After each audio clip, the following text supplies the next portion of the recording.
اگر اس کے والدین اس کو قرآن پاک کی تعلیم دیتا تو یہ آج تلوار لے کر ناچتا نہیں، بلکہ قرآن پاک کی تلاوت کر کے امام پاک کے نام فاتحہ و نیاز کرتا۔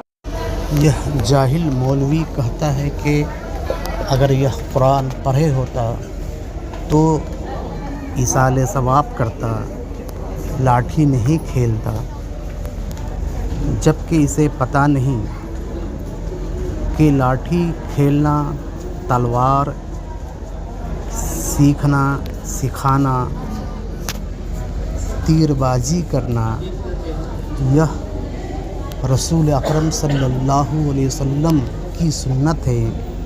آپ صلی اللہ علیہ وسلم فجر کی نماز کے بعد اپنے صحابہ کو اس کی مشق کراتے تھے۔ یہ سنت رسول ہے۔ صرف ایصال ثواب کرنا ہی دین نہیں ہے، بلکہ دین میں ہر عمل داخل ہے۔